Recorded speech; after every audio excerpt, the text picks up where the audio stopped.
Sama-sama tayong magiging Saksi!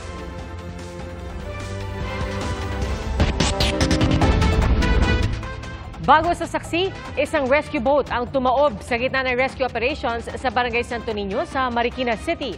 Ayon sa miyembro ng Marikina City Rescue 161, dalawa ang agad na nasagip. Kalaunan ay narescue rin ang lahat ng sakay ng rescue boat. Mga kapuso, state of calamity na sa buong Metro Manila. Bunsod yan ng malawakang pagbaha sa maraming lungsod na dulot ng hanging habagat at bagyong Karina. Ayon sa Metro Manila Council, sa bisa ng state of calamity, madaling mailalabas ang Quick Response Fund o pondong maaaring gamitin pantulong sa lahat ng apektado ng baha at matitinding pag-ulan. Epektibo na rin ngayong araw ang price freeze sa mga pangunahing produkto sa Metro Manila ayon sa Trade and Industry Department. Ang sitwasyon sa buong bansa at lawak ng pinsala tinalakay sa emergency meeting ng NDRRMC kasama si Pangulong Bongbong Marcos. Partikular na pinatututukan ng Pangulo ang mga maapektuhan ng pagbubukas ng gate ng mga dam. Pinasisiguro rin ng Pangulo na maaabutan ng tulong ang lahat ng apektado, maging ang mga nasa isolated area. Sinabihan ko na lang sila mag-focus lang ng mabuti doon sa mga areas na sa hanggang ngayon ay hindi pa natin naipasok. So yun ang magiging next na priority na gagawin ng DSWD pati na siyempre Public Works because kung yung mga daan ay na landslide kailangan magtulungan sila ng LGU para i-clear yung daan. Sinuspindi ng Malacanang ang pasok sa lahat ng pampublikong tanggapan at klase sa lahat ng antas bukas sa Metro Manila, Central Luzon at Calabar Zone. Dahil yan sa epekto ng malawakang pagbaha dulot ng hanging habagat at bagyong Karina. Ayon sa abiso ng palasyo, magpapatuloy ang operasyon ng mga ahensyang may kinalaman sa pagtugon sa rescue, emergency at health services. Ipinauubayan naman sa pamunuan ng pribadong sektor ang desisyon tungkol sa pasok ng kanilang mga empleyado bukas. Nalubog din sa baha ang malaking bahagi ng Quezon City at San Juan. Sa gitna niyan, may isang sanggol na isinilang. Saksi, sina Mark Salazar, Tina Panganiban Perez at Ivan Mayrina. Mga kapuso, mabilis na update dito sa Araneta Avenue, kanto halos ng Quezon Avenue. Sa nakalipas na isang oras o higit isang oras ay tumigil po ang pagulan at sa ngayon ay nakakapansin tayo na bahagya ng humuhupa ang pagbaha dito sa Araneta Avenue. Yun nga lang, brownout po ngayon dito dahil pinatay muna ang kuryente dahil nga marami mga kabahayan dito ang lubog sa baha at hindi pa rin madaanan itong bahagi ito ng Araneta Avenue. At dahil nga po sa walang tigil na pagulan mula pa kagabi hanggang sa buong maghapon ay isinara po ang north ramp ng Skyway.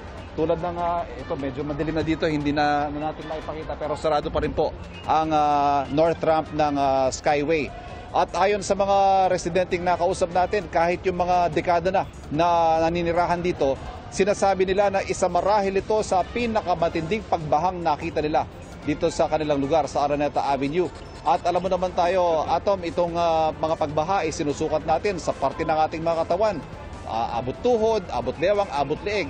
Pero ito mga taga rito, ang sukat na nila ngayon, 2 tao o di kay kalahating poste ang taas ng baha. At bukod sa baha, may malakas din pong current o yung agos ng tubig. At yan ang naging hamon kanina nang i-rescue ang 18 anyos na nanay na si Micaela Bravo na inabutan ng panganganak bago mag-alas 10 ng umaga, kasagsagan ng pagtaas ng baha dito. At inabot ng ilang oras bago na-rescue itong si Micaela dahil nga kinailangan mo na siyang ilagay sa spine board. At sa ngayon naman po, ang mabuting balita ay naidala na si Micaela at ang kanyang baby boy sa East Avenue Medical Center at ligtas na po sila pareho. Samantala sa kasalukuyan nga po ay nagpapatuloy pa ang search and rescue operations. Wala namang search operations dahil all accounted for, wala naman tayong nakukuhang ulat na may mga reported missing, pero patuloy po ang hiling para sa rescue sa ilang mga taga rito dahil marami po, lalo na dun sa pinakamalalim na punto ay umaabot ng hanggang 15 talampakan ang lalim ng baha at umaabot na halos daw sa ilang mga bahay sa kanilang mga third floor, ikatlong palapag. Sa gitna ng malakas na buhos ng ulan, walang patid ang rescue operation sa barangay Bagong Silangan. Kahit mga alagang hayop, hindi iniwan. Ang iba, naglakad na lang sa hanggang dibdib na baha, bit-bit ang ilan nilang gamit. Kagabi pa lang, nag-warning na po kami, mag-ready na kayo. Kaya marami na po kami na-evacuate kagabi. Kaya lang, hindi po kaya ng rescuer namin sabay-sabay. Kasi ang ultimo pa yata, kami na po ang nag-cater ngayon Kasi lubog na May ilang piniling wag munang lumikas, lalo na yung mga may second floor ang bahay at malapit lang sa main road na hindi naman binabaha.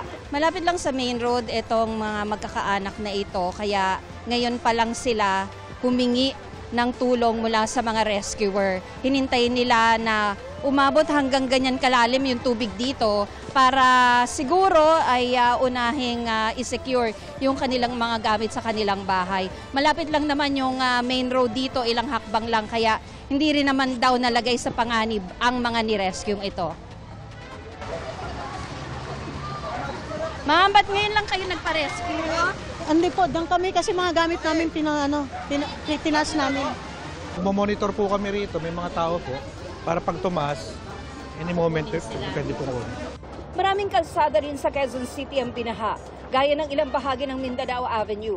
Ang rumaragasang tubig sa Pasong Tabo Bridge halos umabot na sa kalsada. Ang ilang bahagi ng Congressional Avenue, lubog din.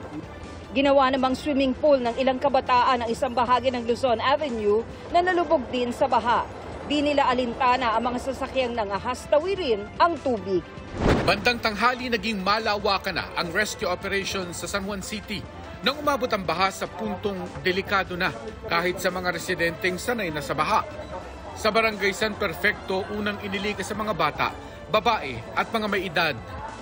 Ang mga kalalakihan sumusuong sa bahang hanggang leeg para maglikas ng mga gamit. Pero may mga residenteng hindi pa rin daw aalis kahit nasa second floor na ang tubig baha. Hindi pa kayo lilikas sila? Hindi pa po. Bakit? Meron naman akong third floor na... Siguro na may hindi naaabot ng third floor ang baha? Hindi naman po siguro. Ang tubig baha sa San Juan ay nanggagaling sa mas mataas na Quezon City. At makikita ang ragasa mula sa taas pababa sa San Juan. Isa sa pinakabinabantayan ng lokal na pamahalaan ng San Juan ay yung kanilang mga creek na kagaya nito sa barangay Valencia. Dahil talagang pag ito ang umapaw, napakaraming residente nila ang apektado. Bandang pahapon, parami na ng parami ang lumilikas sa San Juan Gym. Nagkaroon din ng paglilikas sa mga residente sa barangay Rosario, Pasig City. Para sa GMA Integrated News, Mark Salazar. Tina Panganiban Perez. Ivan Mayrina, ang inyo, saksi. At sa putong ito, makakapanayan po natin si Quezon City Disaster Risk Reduction and Management Spokesperson Pichi De Leon. Ma'am Pichi, magandang gabi. Si Pia Arcangel po ito. Magandang gabi po, Miss Pia. Ma'am Pichi, unang-una, kamustahin po namin muna sa inyo yung latest na sitwasyon ngayon. Meron pa po bang mga nanghihingi ng rescue sa inyong lugar at may mga hinahanap pa po ba sa mga sandaling ito? Yes po, ongoing pa rin po ang rescue operations ng Quezon City Government together with some volunteers from AFP, PNP, Bureau of Fire, and Joint Task Force po of NCR. Saan po ngayon nakasentro ang inyong rescue operations? Base po kasi yun sa social media na nag-gather po namin information, tapos dine-verify po yun, and then right now po nakakoncentrate po yun sa several barangays like Apollo Samson, Tatalon, Santo Domingo, Talayan, Del Monte, San Antonio, Damayang Lagi, Bahay Toro, Damayan, Doña Imelda, Gulod po at saka Masambong po. So doon sa mga lugar po na yon, ay kamusta naman din po yung kung ongoing yung rescue operations, yung nabibigyan naman po sila ng tulong, naabutan ng tulong sa mga evacuation center? Yes po, i-ano ko lang po sa inyo na as of 7 p.m. po, meron na po tayong 14,491 families na evacuated. Bale, 50,822 individuals na po yun, with 93 na barangays na affected, at we have 210 evacuation centers. At dito po sa mga evacuation centers na to, naka-monitor po at nagbibigay po ng hot meals po ang Quezon City government. Ang City Health naman po naka-monitor para po maiwasan pagkahawa sa mga sakit po inside the evacuation center. Ma'am Peachy, nabanggit niyo po kanina na may mga kinakalap kayong impormasyon mula sa social media. Pero doon po sa iba pang gustong humingi ng tulong or gustong magpasaklolo, paano po ba sila pwedeng tumawag or magpaabot ng mensahe? Okay po, pwede po silang tumawag sa hotline po ng Quezon City, dial 122 lang po. Or sa Quezon City government page po sa Facebook, ilalagay nyo lang po doon yung information nyo, exact address, kung pwede pati phone number po para ma-verify po at mailagay po sa listahan for rescue operations po.